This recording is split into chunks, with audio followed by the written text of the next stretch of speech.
Bienvenue dans 30 jours pour apprendre à programmer en Python.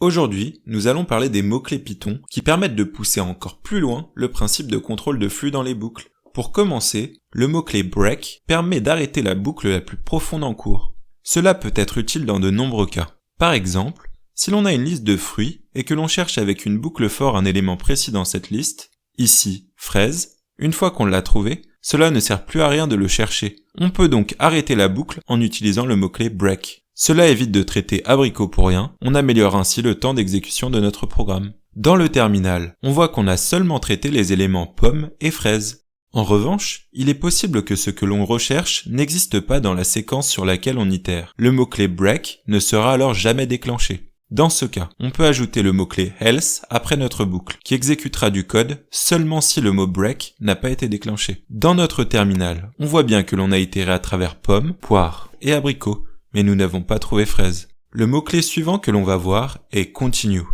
Il permet de passer à l'itération suivante d'une boucle sans exécuter les instructions restantes de l'itération en cours.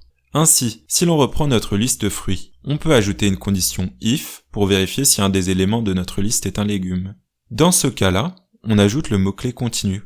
Le code va s'exécuter normalement pour les véritables fruits, mais si on repère un légume, on passe alors directement à l'itération suivante. Dans notre terminal, on voit bien que l'on a traité pomme et abricot, mais pas carotte. Le dernier mot-clé que l'on va voir est le mot-clé pass. Son rôle est de ne rien faire, littéralement. Il permet de déclarer un bloc vide sans générer d'erreur. On l'utilise souvent en tant que placeholder lorsque l'on est en train de prototyper. Dans cet exemple, on va itérer sur les chiffres 0, 1, 2, 3, 4. On sait que l'on veut qu'il se passe quelque chose de spécial lorsque l'on itère sur 3. Sinon, on souhaite afficher simplement le chiffre.